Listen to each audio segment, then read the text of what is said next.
interesting session on Swami Vivekananda's Raj Yoga. Some of you might have attended that online.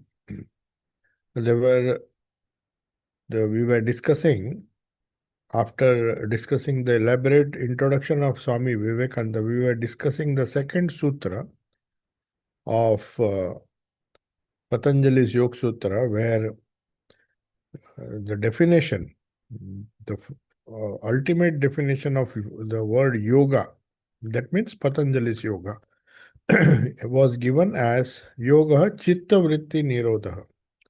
So what is chitta, what is vritti, and how thoughts and thought vibrations, as they are called, in Patanjali, thought is nothing but a vritti, chitta vritti. Chitta means the whole mind stuff. It's a very complicated idea. And based on that, we see vrittis. These vrittis are nothing but vibrations, just as electromagnetic and gravity and all the other vibrations, all the other waves that we have. Thought wave is one, and in that universal whirlpool of waves, different waves, there is a universal aspect to it. The thoughts, the sum total of all the thoughts of all the creatures, they form the sum total of the energy. But just as a mobile phone will receive only those waves which are necessary for it, which it has been designed to receive, not all the waves, only those waves which are relevant for it. Similarly, Swami Vivekananda explains that in the individual chitta, individual mind, some of these vibrating thoughts or vibrating thought energy is picked up, and our mind, or our mind stuff rather, not just the mind stuff, which is made of sensation, so many things make up the chitta, they send back a reaction, which according to Patanjali is our view of the world. So this point has to be clear, because the vision that will be described now has a lot of bearing on this. The reaction of our chitta, when it absorbs some of the thought vibrations and sends it out as reaction, is known as our chitta vritti. So it's a very technical word, very nicely explained in Patanjali, that chitta vrittis is our world, our view of the world. What the world is unknowable, according to Vedanta also. Only difference is in Sankhya they call it as a reaction of the chitta vritti, which creates our world. For example, a person, 5 or 6 people seeing the same world, some will see it as a happy world, some will see it as a miserable world. Depending on their chitta, the vrittis will be sent out, and that is our world. Similarly, all the visions that one has and the interpretation of those visions, as we'll see here, of different people. Haladhari, we were talking about Haladhari, who was Sri Ramakrishna's elder brother's son. He was a very sincere priest, no doubt. He was very good in rituals and other things. But he had his own idea, his own interpretation of the scriptures, which gave him a different view of the world, as was Hriday and other people. He was also a very worldly person, and of course, not as much as Hriday, but he was also desiring wealth like any other normal human being. And he believed, like most of the people who believe in God and goddesses, they believe that certain events in our life will determine whether our faith in our idea of God, whichever God we believe in, will be strengthened if our desires are fulfilled by that God or goddess. So that is his view of Ma Kali. Sri Ramakrishna also worshipped the same Ma Kali. So also Hriday also, for a time, he also took care of Ma Kali's image. For him, it was an image. For Sri Ramakrishna, it was a living mother.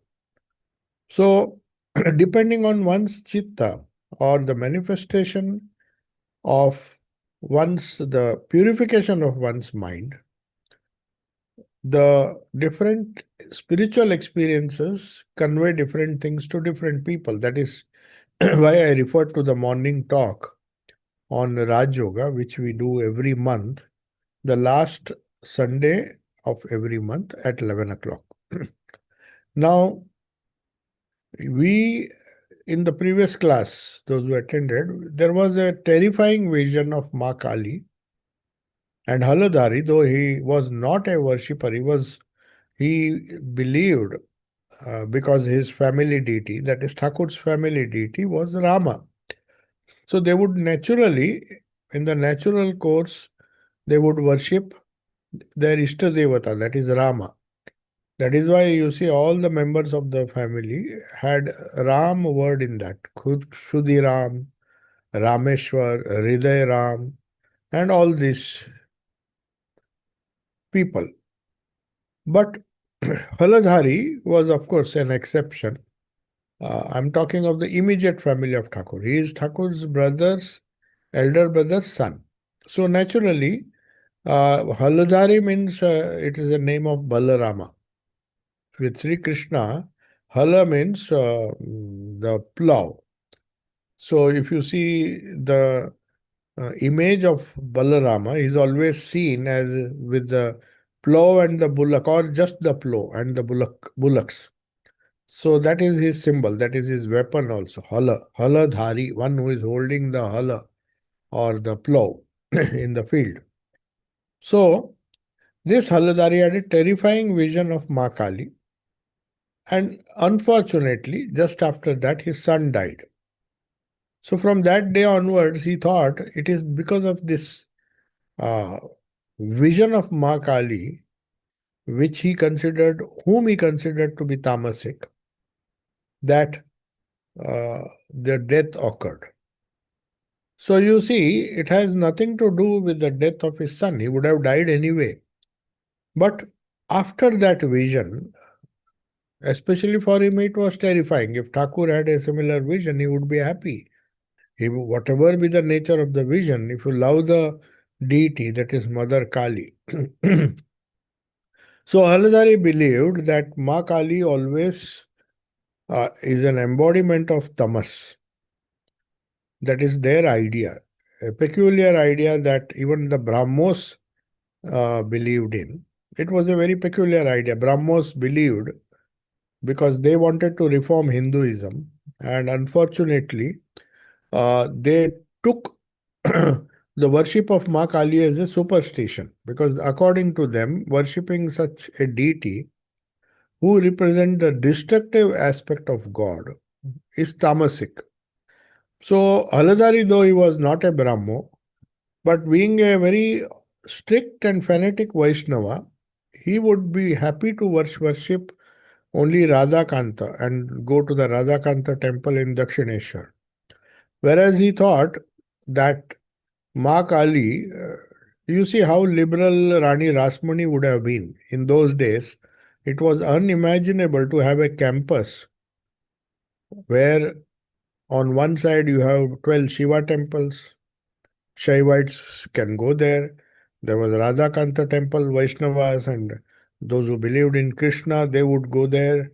They would worship their deity, as it happens in most of the Hindu temples here.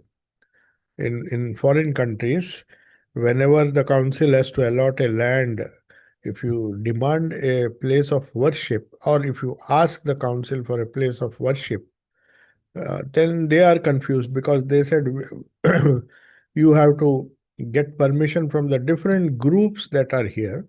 Some worship Ganesha, some worship Kali, some worship Shiva. So you decide. Then finally, if you want everybody on the board, then you have to have all these gods and goddesses. So very often, most of the Hindu temples abroad, and now in India, that has become the trend to attract more and more devotees. There is what is known as a temple with so many gods and goddesses. So people who belong to a particular sectarian faith like Vaishnavas, Shaivas, which was very predominant in those days.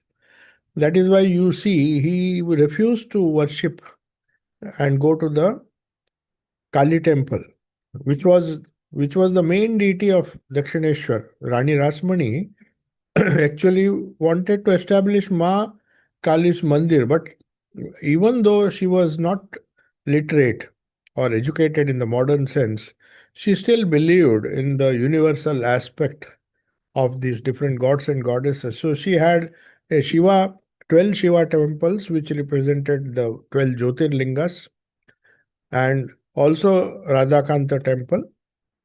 So you will find that these universal ideas were already there, and some people who were universal or liberal, they would not mind multiple gods in the same campus. But Haladari was, since you all know, Sri Ramakrishna's parents, they were their Ishta Devata was Ramachandra or Rama.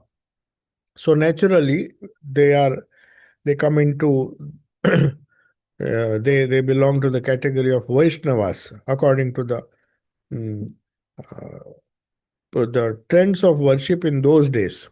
But Sri Ramakrishna obviously considered Ma Kali to be his main Ishta, and he worshipped, though he was formally initiated into different ways of paths in within Hinduism and outside of Hinduism. So we find Vaishnava Guru, a Guru, Bhairavi Brahmani, who again taught him how to worship as a Shakta would worship, one who worships Shakti, Devi.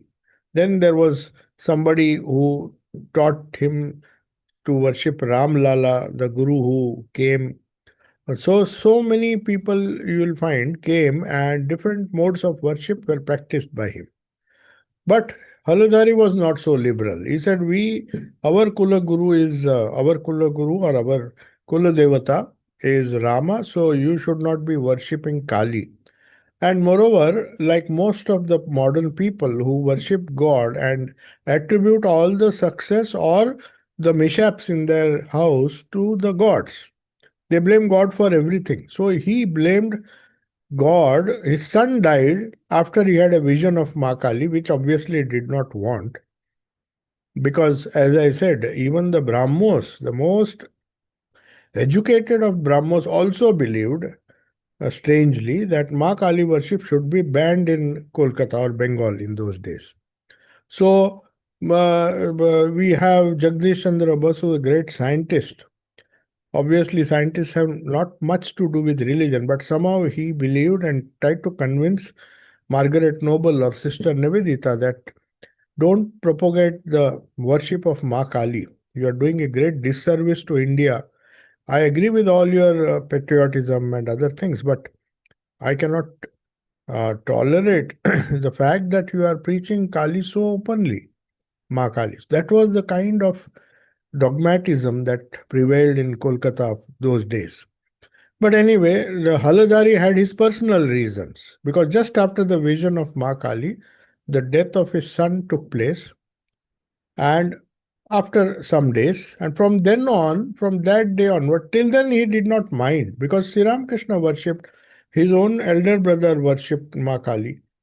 But he believed that she is a tamasic deity and that she manifested the aspect of destruction. That way, even Shiva is the god of destruction. But if you don't understand, then you will stop worshipping Shiva because does he just destroy? What is destruction? What is creation? Anything that is created will be destroyed. Every fool understands this. One who is born has to die. So that's why they glorify Shiva in Kashi and people go to die in Kashi. If death was such a horrible thing, though it is inevitable, nobody likes to discuss about death. But why do people go to Kashi to die? Similarly, there was so much confusion, and then he thought because I had a vision of Ma Kali, the destructive aspect of mother should not be worshipped. I can worship her perhaps as Lakshmi, as the consort of Vishnu, That is acceptable because she will give me money. That is what people believe. Almost all the goddesses are the same. They are different aspects of Prakriti, nature. So, nature you cannot say is good or bad. There is everything is a mixture of good and bad. But one day he even questioned the master in Sri Ramakrishna. Can a person make any spiritual progress by worshipping Kali, the embodiment of tamas? Why do you worship that goddess? This is after he had a vision, and after which, uh, coincidentally, son died. That had nothing to do with his vision of Makali. Anyway, the master did not answer because he was not in a mood to quarrel with every fool or every fanatic. So many views were being expressed. He had come to harmonize all, not to quarrel. So he just kept quiet. Why do you worship that goddess, Haladhari, though he was much junior to him? He criticized him. And the master did not answer but was deeply hurt by hearing the criticism of the chosen deity, that is Ma Kali. He hurried to the Kali temple and said with tearful eyes, O mother, Haladhari is a great scholar who knows the scriptures. Obviously, he was well read, unlike Sriram Krishna, who never went to school. And he says, you are nothing. You means Ma Kali is nothing but wrath and destruction. See, like a simple child, he goes and he says, is that really true? At once, he had a vision of Ma Kali, that is Sri Krishna, and he was reassured. The complete nature of Mother Kali was revealed to him. He had a wonderful vision which he describes. And then, the complete nature of Mother Kali, when it was revealed to him, wild with joy and relief, because he all the visions of Sri Krishna for him were very authentic because he had reached such a state that he could not take a single step without consulting her. Now, since it was his doubts were cleared, like a child, he has somebody tells him something, he will believe. So he believed for some time, not believed. He said, why are these people, great scholars like Haladhari, saying that you are tamasic? Now you just show me your real nature. Anyway, when the true nature was uh, revealed to Sri Ramakrishna, he runs to the Radha Govinda temple where Haladhari obviously believed in worshipping. He was the priest of that temple. Haladhari was seated at worship. He literally uh, held his shoulders and shook him and said, what do you see? He was so excited after this vision that he went and told Haladhari, how dare you say that my mother is wrathful and full of tamas? Don't you know she is everything? She is Prakriti.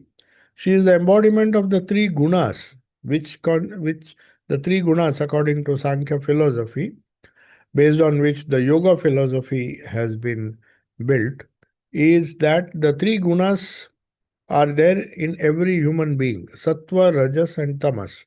So that is Patanjali's classification, or Sankhya philosophers' classification of our gunas.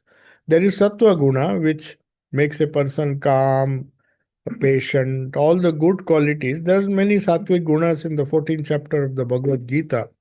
They are so nicely explained. Who is a sattvic person? What are sattvic gunas? What is sattvic food? What is sattvic mind? What is sattvic action? So everything has been explained by Sri Krishna on the basis of three gunas. So that was revealed to Sri Ramakrishna. That mother, being the creatress, or she creates the whole universe, she has to create and she herself has to destroy. So all the gunas, all the three gunas, tamas also, tamas is destruction.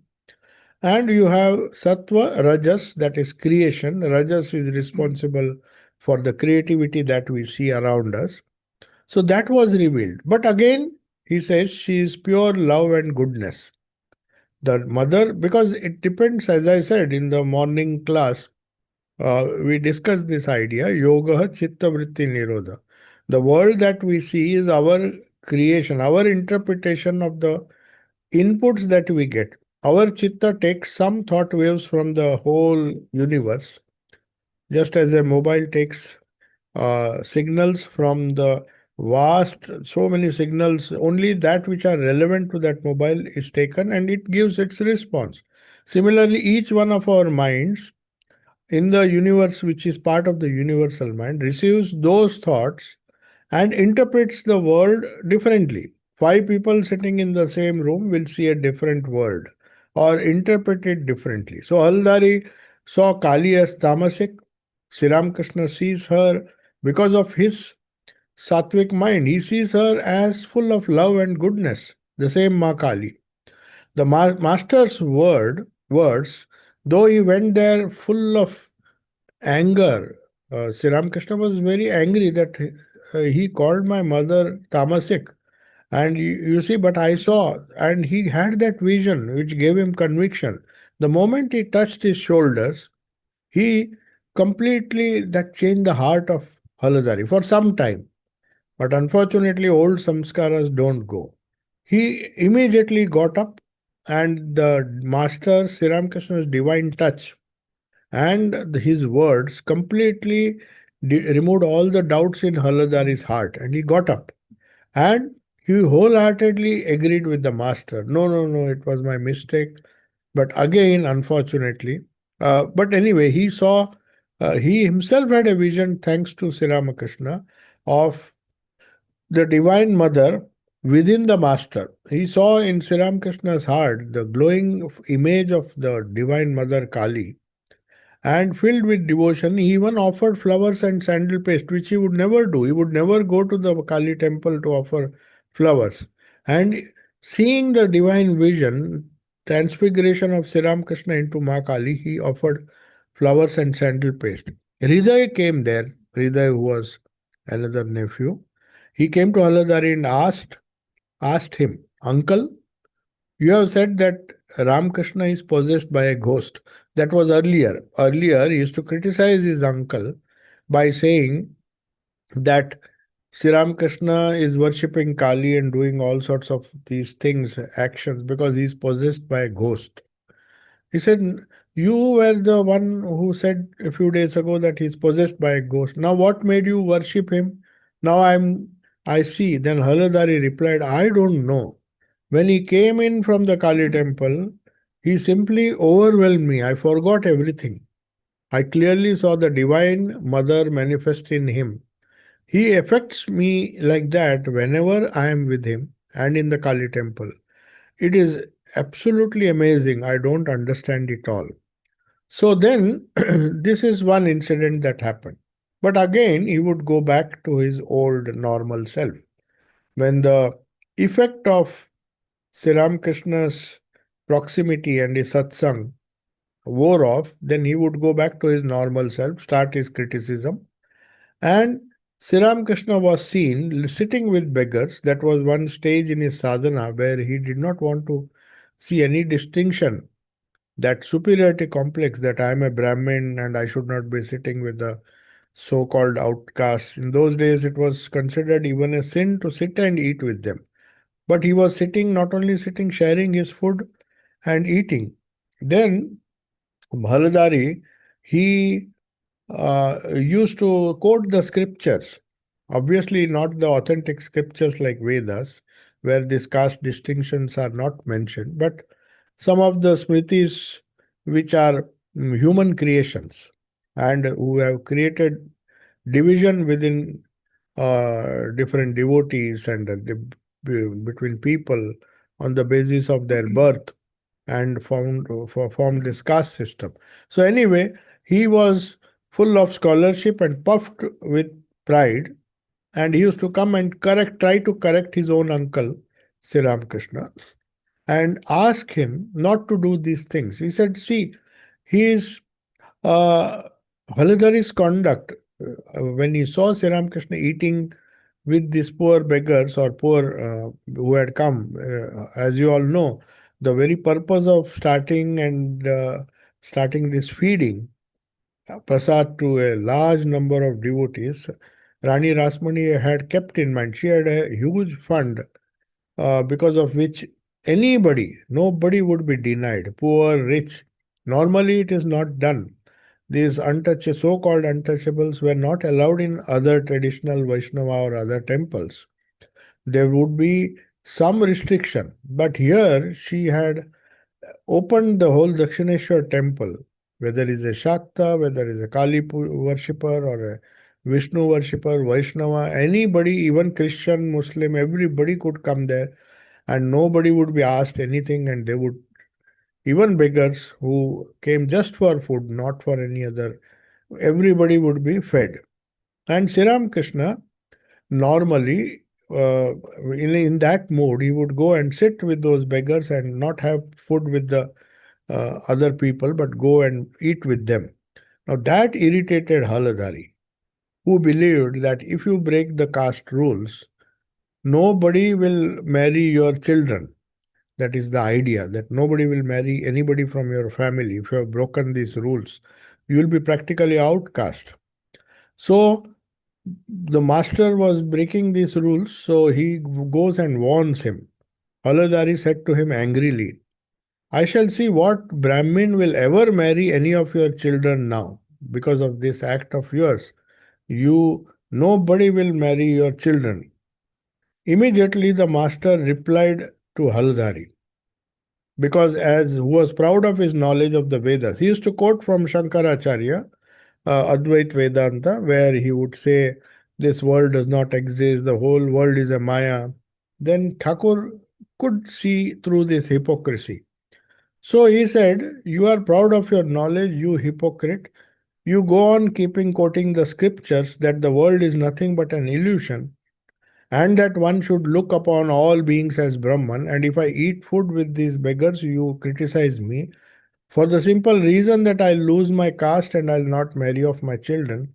Do you think that, like you, I shall preach to the world, preach that the world is unreal, like the Shankara followers, who insist on monasticism as the primary requirement even before you can speak or teach Vedanta, the highest Vedanta. Bhakti is okay if one can marry, but according to Shankaracharya, this if you have to even start the sadhana that the world is unreal, because when you say it is Maya, then you have to have some degree of purity. And then he said, do you think I am like you, who will go on preaching that the world is unreal and start begetting children like any householder? Fie upon your knowledge of the scripture. So he gets terribly angry on Haladari at that time, at that moment. And he said, you are telling me, do you think I will have children and I will follow the worldly life and at the same time say the world is full of this, the idea of the transitoriness of the world, and especially in Advait Vedanta, they have to right from beginning assert that this world does not have a permanent existence, and for that reason it has to be renounced.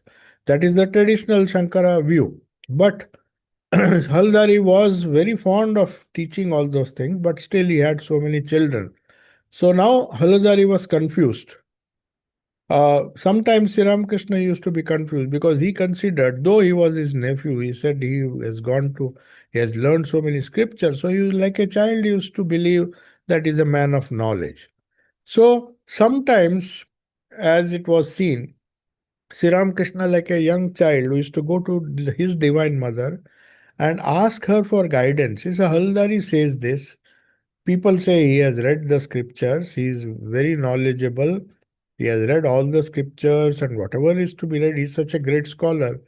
And he says these things, he's confusing me. But I know, the heart of my heart, that this is not true.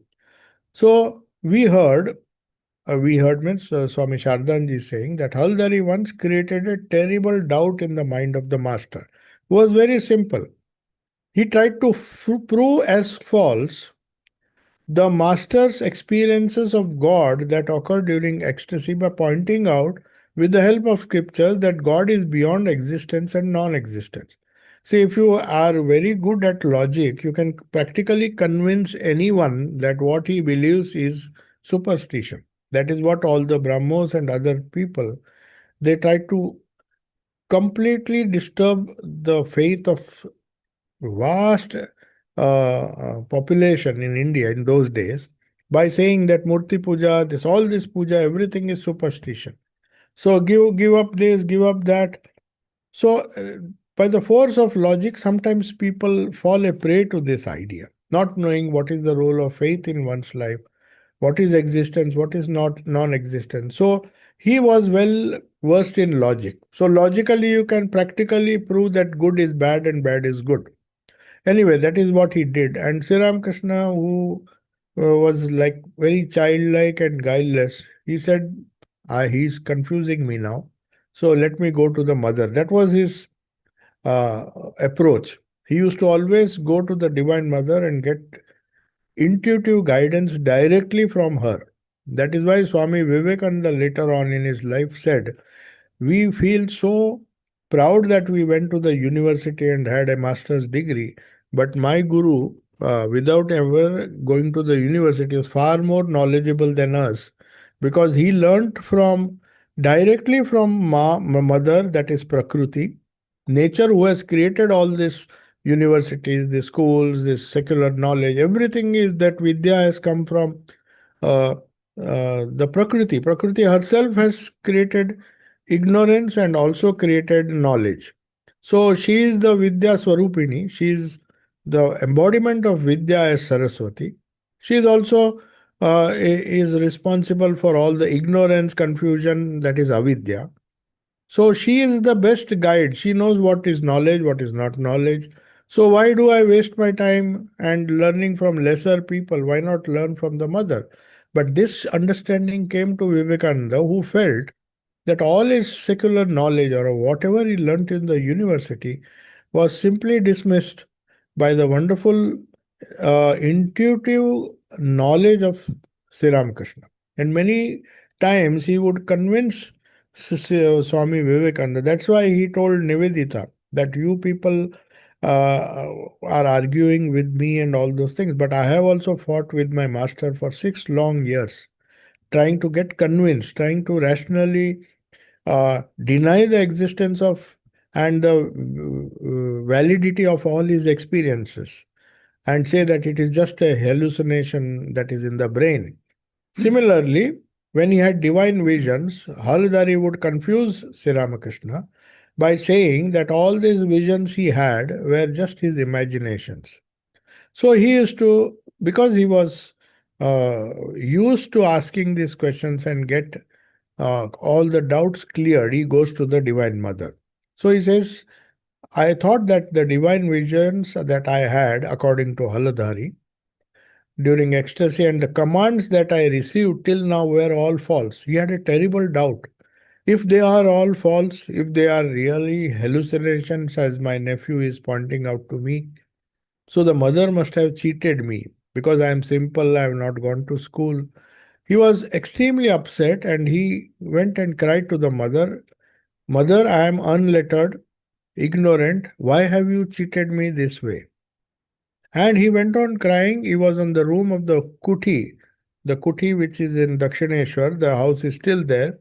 So he went to a room and started weeping, thinking that if what Haladari says is true, then all my visions, all my assurance that you have given, all the wonderful things that I saw by your grace, are they all false?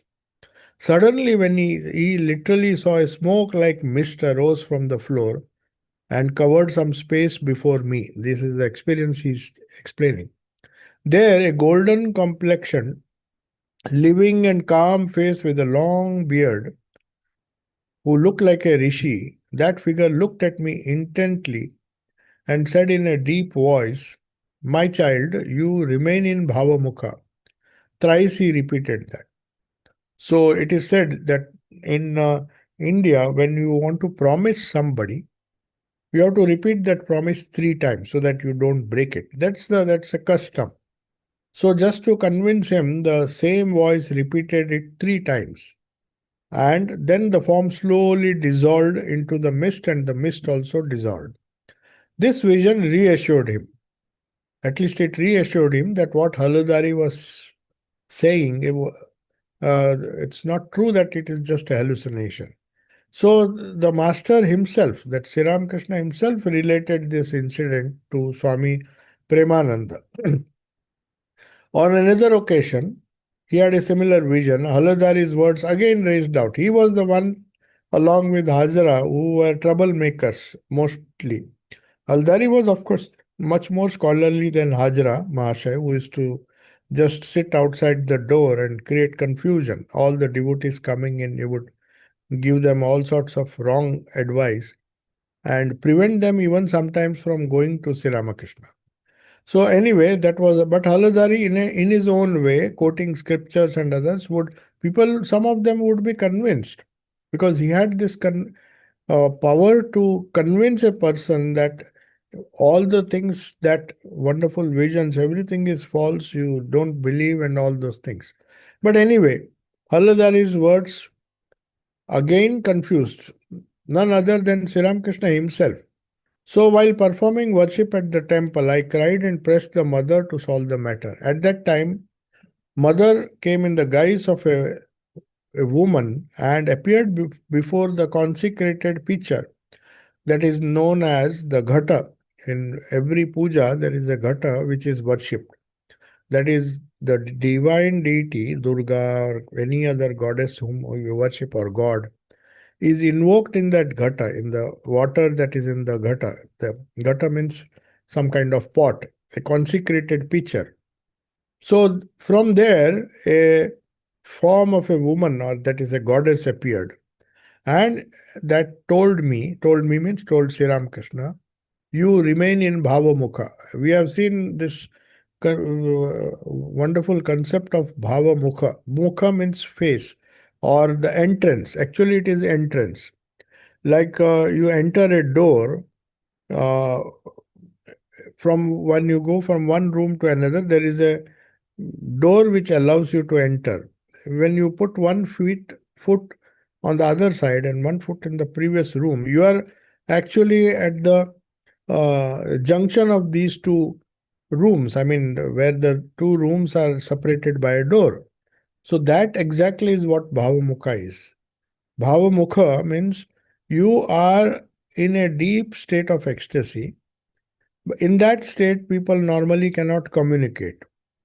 But thanks to the wonderful visions and the grace of the Divine Mother, he could come back, I mean, not lose his consciousness and reach that state, but remain at the, uh, junction and then come back to the normal plane to explain what he saw on the other side. This happens very rarely, and he had this uh, this voice he heard many times, sometimes as we saw appearing as mist. A wonderful form, rishi with a golden beard, appeared. He said this, then the Divine Mother herself came in a feminine form and told him that you remain in Bhavamukha. When Totapuri, later on means after all these visions, his Advaita Guru Totapuri, who had come from Punjab, he from somewhere near Kurukshetra, he had come down and he was struck. He was surprised because according to Advait Vedanta, they don't focus on these visions. They focus on the Nirvikalpa Samadhi.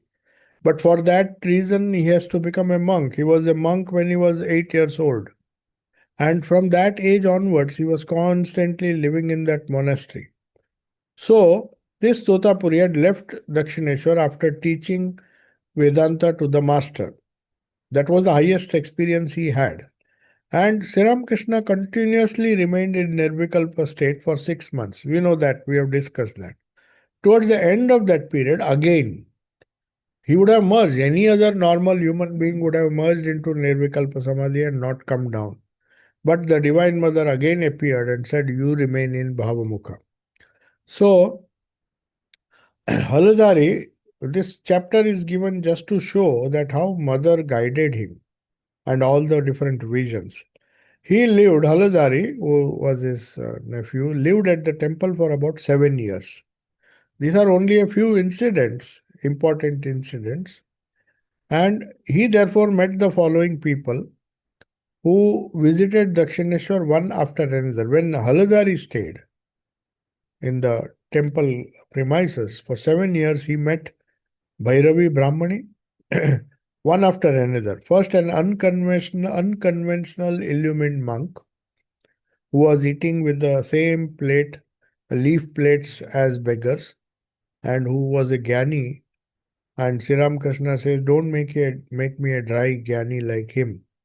Because he was in a Paramhamsa state, so he had seen that monk, he had seen Bhairavi Brahmani, he had seen Jatadhari. Jatadhari was a Vaishnavas who had brought that wonderful image of Rama, child Rama, Ram Lala. A monk of the Ramayat order, this Jatadhari, and finally Totapuri. So we have heard from the master that Haladhari, sometimes he was so fascinated by this Advaita philosophy that though he married and had children, but anyway, he was so fond of this Adhyatma Ramayana and he studied Adhyatma Ramayana at the request of, at his request, Totapuri taught him. So that is what, in the 7 years, he met so many people. And he, so many times, Sri Ramakrishna showered his grace upon Haladhari. But unfortunately, because of lack of impurity of mind, all the visions, in spite of the visions, in spite of getting convinced about the spiritual experiences of Sri Ramakrishna, he again started doubting. That is what happens if there is too much of scholarship. Anyway, he studied so many scriptures without understanding the true import that in those 7 years he created more confusion than being a help to Sri Ramakrishna. But Swami Shardanji says, many incidents such like these have happened, but we are placing only these few. There were other incidents which happened which are of not so much significance. And also, his role, his primary role in the Ramakrishna Leela was to create doubt. But in a way, it is good because he created doubts. The master went and got all the confirmation directly from mother. So there is a good thing in troublemakers also, like Hajra. So they have some role to play. The Divine Mother knows. And because Sri Ramakrishna accepted this fact, he even tolerated people like Haladari. He also tolerated people who even out of jealousy kicked him when he was in ecstasy. So many things happened since Mathur Babu protected him like a father. Without Mathur Babu, the fear of Mathur Babu was the only thing that prevented people from uh, attacking Sri Ramakrishna or maybe criticizing him, giving him trouble. It is the Divine Mother's wish. That is why Sri Ramakrishna liked Mathur Babu in spite of all his worldliness and other things. His love for money, property, estate, and all. Still, because of his unfailing devotion to Sri Ramakrishna, always protect him like a father. That was the role mother had given him.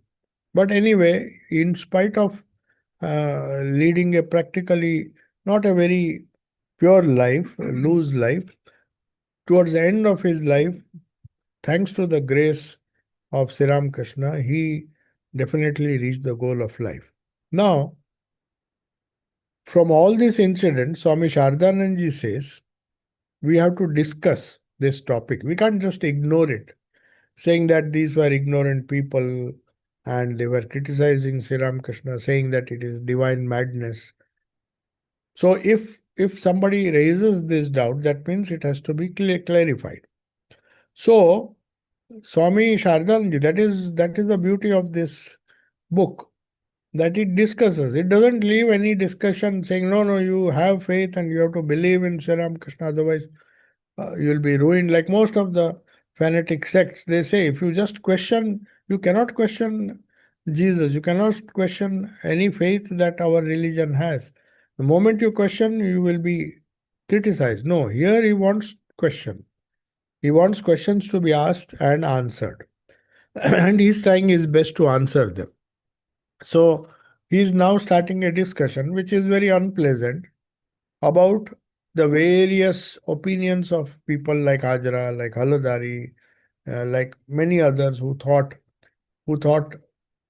even some of his own gurus who who thought that Sri Ramakrishna should not study Advaita because it will spoil his bhakti. Even a guru like Bhairavi Brahmani had to be corrected by Sri Ramakrishna because all the conditions of studying Advaita Vedanta, Sri Ramakrishna has fulfilled. He was a man of renunciation. Though he was married, he was practically like a monk. So he never came to break any tradition. He just came to support. Each sadhana has its own merit and demerit, and he followed it. But poor Bhairavi Brahmani would not, though she was a guru for some time, she had to learn from Sri Ramakrishna, who was obviously far beyond the need of gurus. But anyway, he taught her in, not directly, taught even Totapuri, which we will see now. How Totapuri, even he was fanatic in a way, not accepting the Mother Kali, thinking that it is comes under the purview of Maya. So anyway, without doubt, Sri Ramakrishna Swami Shardanji is saying, as we have seen from our discussion of the master sadhana so far, whatever we have discussed so far, it is clear that although others means those who were ignorant, considered him to be slightly mad, if not fully. In fact, he did not suffer from any derangement of brain or mental illness at any stage of his sadhana. That he is trying to show. Because at that time, he could not control himself like ordinary person would do because of an intense longing for God realization that possessed his mind. If anybody exhibits it now, in this present day, and neglects everything else, then he'll be considered as mad because it is not very often that such great incarnations or great prophets come. But anyway, why it was uh, looked like madness or some kind of insanity, Swami Shardanji says, his longing was like a blazing fire, constantly consuming his heart. His heart would not accept anything of any value unless it helped him go towards the goal, that is, have a vision of the Divine Mother or have more spiritual experiences. He was incapable of functioning like a ordinary worldly person. Now, he was incapable. It's not that he had to try not to be worldly and go above the worldliness and try to be spiritual. He was spiritual basically. He could not come down. People therefore called him mad. Who could behave properly when one's mind is focused on one thing and is in such a high state with the intense anguish of the heart that transcends one's normal powers of endurance? It is impossible to get along with others by thinking one thing and saying something else. What he means to say that if I believe something is true, he's not speaking of Sri Ramakrishna, any person who believes something is true, and if all the people with whom he is living believe that it is not true, or it is not a priority in our life, then how can you get along? Even a simple difference of like and dislike. I like heat, somebody likes cold. You can start a quarrel in the house itself. Because for one a person, the room has to be at a particular temperature, another person wants it cold. So you will never agree even over such a silly and trivial thing. Then what to speak of these states? One who believes that the world is unreal and the other who believes the world is intensely real. His own nephew, he was always looking at the rich people who are coming to Sri Ramakrishna, and he was terribly upset when he refused 10,000 rupees. Unasked, he was offered by Lakshmi Narayan Marwadi. So how could Hriday accept the fact that is this uncle crazy? Somebody comes and gives you without any conditions. In those days, 10,000, which would be sufficient for his whole life and several generations. And he is refusing it. So also Holy Mother refused that money. So it naturally they'll call him mad. And when he said taka mati mati taka and threw everything. So he says, when the intense anguish of the heart transcends one's normal powers of endurance. It is impossible to get along with others by thinking one thing and saying something else. Of course, you can get along. That is also difficult. That may be a little hypocritical. That is what most of the sadhakas they do. They don't talk spirituality when they are in. You might have seen all the great presidents and vice presidents of our order. They will patiently listen to the devotees when they come and say, this thing has happened, that thing has happened. It has nothing to do with spirituality. But they know if I talk to them about spirituality, that will discourage them. They will patiently hear what they have to say. Though they do not agree, they know the solution is not what he is proposing, but they try to slowly correct him, saying that the only way you can get rid of this problem is through spirituality. But unlike Sri Ramakrishna was a level higher, we have to live in this world. We cannot be considered as mad people, because if you so like in Joe's life, many of her relatives who are still alive, who have seen her, they considered our auntie was mad, because they, from a worldly point of view, she was highly irritating, always speaking of Vivekananda and his philosophy and trying to force it upon others. Now, such a person obviously is considered, I mean, by the normal people who have their normal likes and dislikes. They want to do something, they want to enjoy the world, they want to have a little tidbits of pleasure. But Sri Ramakrishna, he says it was impossible to get along with others by thinking. For him, it was impossible. What he felt in the mind, he acted upon that. So, in a way, if you want to adjust, then you have to come a step down. So that is why he says the limits of endurance are different for everyone. Some are disturbed by a little happiness or misery in their lives. Again, some remain unaffected like the ocean, absorbing the intensity of both good and bad times. How can we judge the master's power of endurance? Because he had to face the extremes. We, even our simple lives, we have our share of pleasure and pain, but it is not unbearable like that of the master, who had the highest experience on one side and the highest worldliness on the other side. People criticizing him, scolding him, uh, creating obstacles for him. If we study, so that power of endurance, he says, it is beyond our human intelligence to judge the power of endurance of the master. How much he must have borne, like Holy Mother did in her life. So many crazy people. So, anyway, if we study other events of his life, uh, Swami Shardanji says, it will be very clear that this, his forbearance, that is why he is to say, sure, sure, sure. In Bengali, sure means forbear. So, like all other languages, Indian languages, there are three s's. One is sa, sha, stra. It is written differently in other languages. In Hindi, for example, Sanskrit, sa is written in one way, sha is written in another way, and sha is written in another way. So we know the difference how to pronounce. Whereas in Bengali, there is only one sa.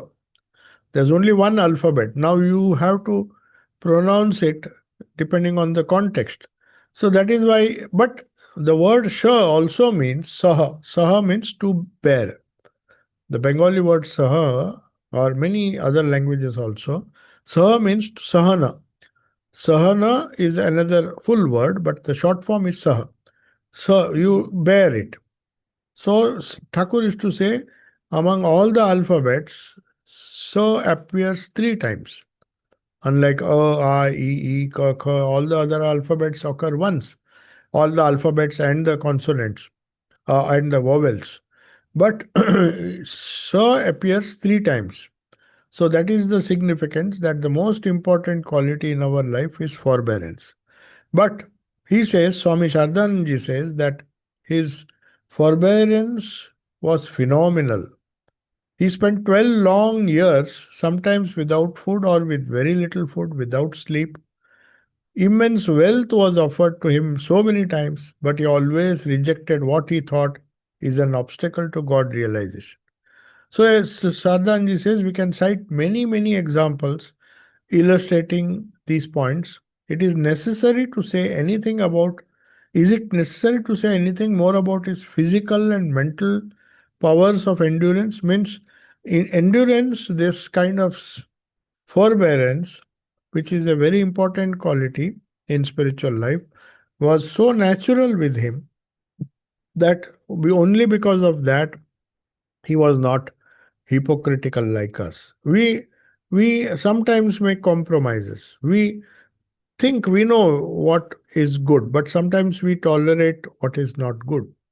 In the sense, we tolerate in the sense we try to make our thoughts a little less intense to suit other people.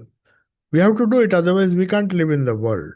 Then we have to, like Thakur, uh, completely have nothing to do with the world, which he many times he had. But at the same time, he had infinite more patience than us when dealing uh, with people who were not of his point of view.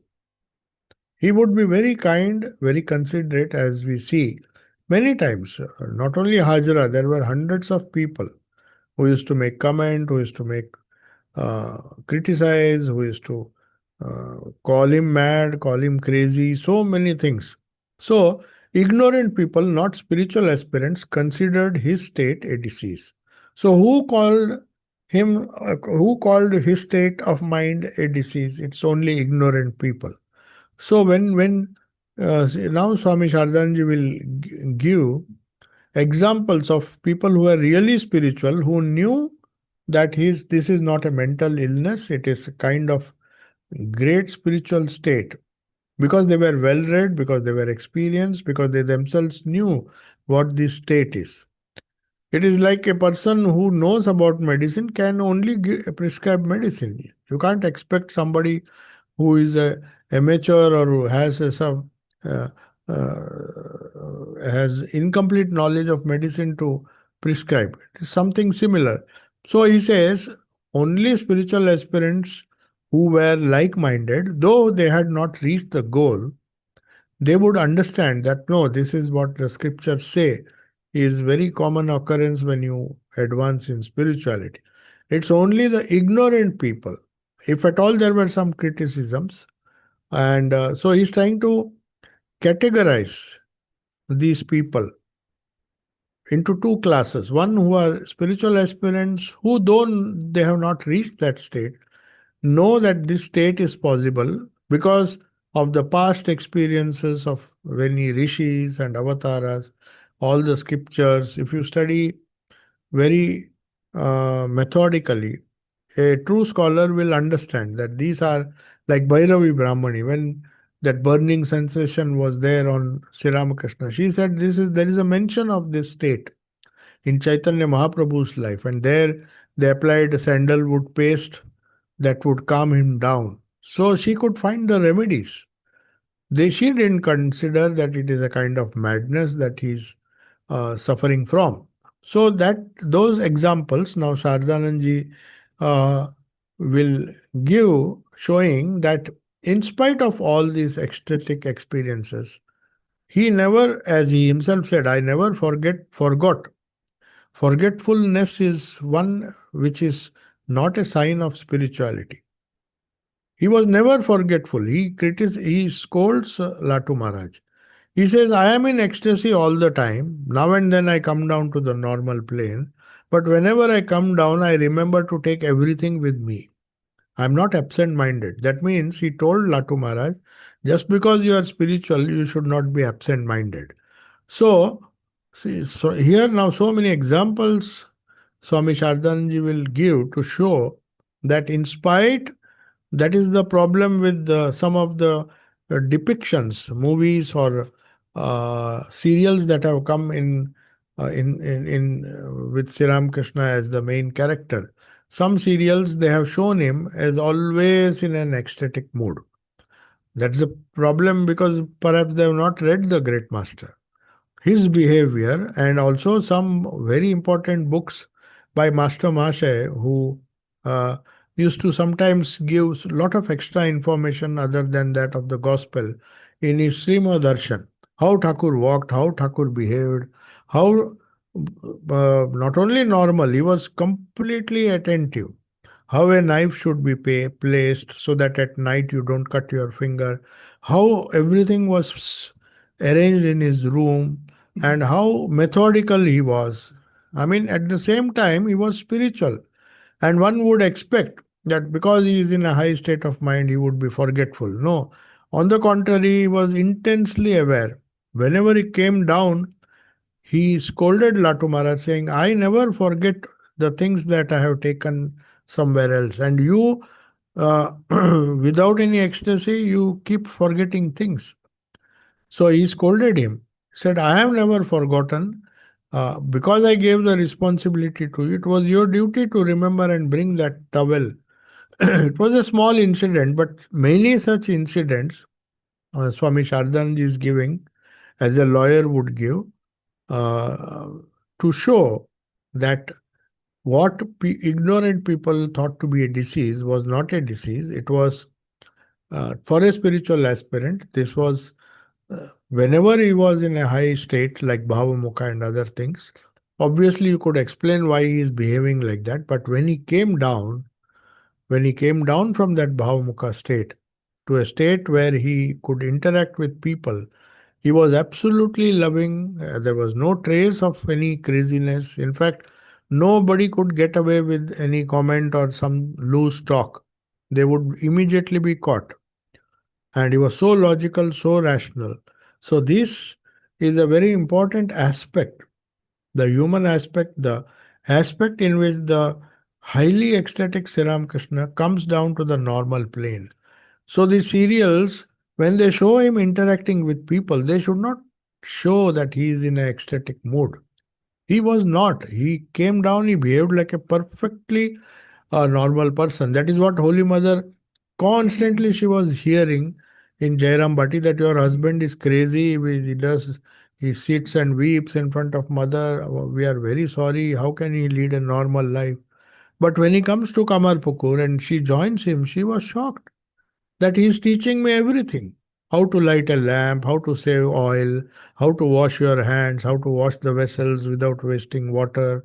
So all the training that he gives her, she was much younger than him. Like a child, he was teaching her everything, not just spiritual knowledge, but the secular aspects of life also. So that shows that spirituality doesn't mean, at least in the case of Sri Ramakrishna, that they have to be forgetful or they have to be otherworldly, they have to behave as if they are crazy people when they are normal.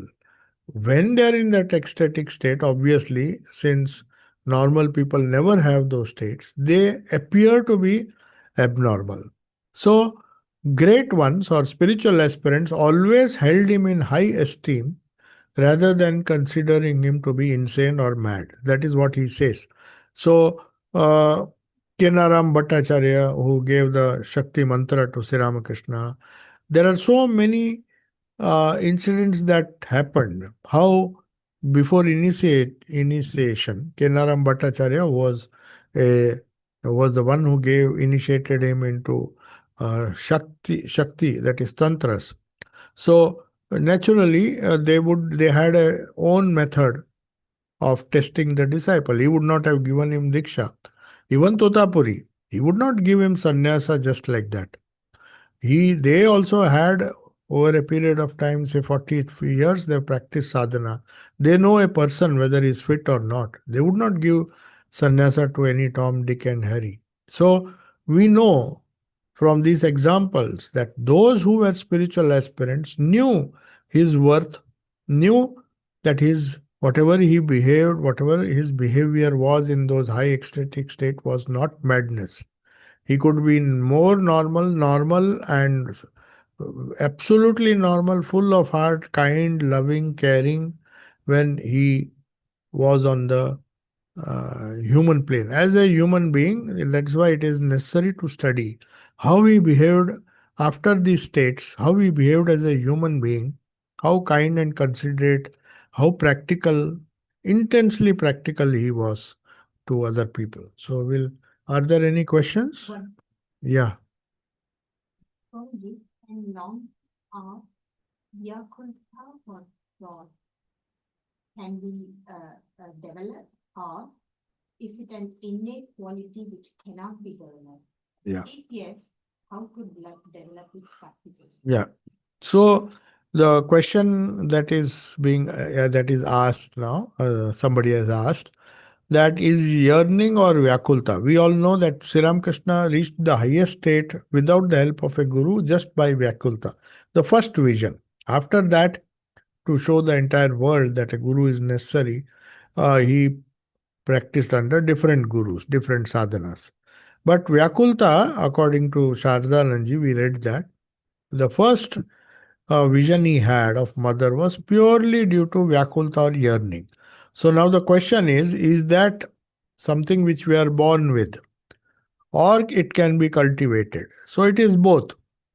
There will be a little Vyakulta as we have different talents. We are maybe born, or maybe we have some talents or some faculties, mental faculties, which we need to develop. For example, we are born with a good memory or good sense of music, depending on our past samskara. So Vyakulta, if you had Vyakulta, that is how a Hindu would explain, in the previous birth, automatically you will be born in a family of yogis, as Krishna said, and then you will continue your sadhana. So in a way, if you consider this rebirth and the explanation given in the Gita, this yearning is a result of your sadhana in the previous birth. So we may not think that we are born with that, but it will be manifest as soon as you grow up. As it happened in the case of Prahlada, whose father was evil, but he was a great saint. Not evil, father was neglecting him and he was a worldly person. But anyway, Prahlada, and if you say Dhruva's father was, of course, Prahlada's father was Hiranyakashipu, was like a demon. But even Dhruva's father, who became, who took married again and had a stepmother also. So in that case, if you see, they did not inherit from their parents. So naturally, this yearning is, uh, one is born with that in a sense. But then you have to cultivate it. Yearning can be increased. It has to be increased by understanding yearning for whom? Yearning for your Ishta. You don't say yearning for a human being is, you don't yearn for a human being unless you see the divine in him, like Guru and others. But mostly the yearning is for God, God and God alone. So that yearning increases in proportion to the understanding you have of him. If you know a person, if you understand him very well, naturally you have a yearning to be with him, to enjoy his company, to benefit from his company, from his satsang. Similarly, if you know the greatness of your Ishta, that is why we take so much pains to read these books. So, yearning can be increased if you are constantly reading, constantly uh, in the world, we are taken back. Though we were not present when these things happened, fortunately somebody has recorded it for us, for posterity. So we can go back, take the advantage, and increase our yearning by repeatedly thinking of our Ishta. One way is thinking of his Leela, which is a lower, I should not say lower, which is a complementary method. But the main method is to repeat his name. But that is very rare, because to have a person to have a faith in the mantra or in the Ishta, in the visualization and the repetition of the mantra without knowing about him. That is why most of our gurus and tradition says you read more and more, so your attraction to that person will increase. The more you know, the better you know your Ishta, the more yearning you will have for him. So that is one way.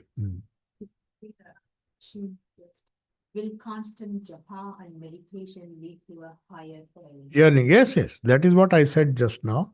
The question is, will japa and meditation lead to higher yearning? Obviously, that is the shortest and the easiest and the best way. But the next best way is to read about the Ishta, think about the Ishta, feel his presence. There are so many ways where one can remain connected to increase, if one wants to increase the yearning. So we'll conclude. Yeah. Om Shanti Shanti Shanti Harihi Om Tat Sat. Sri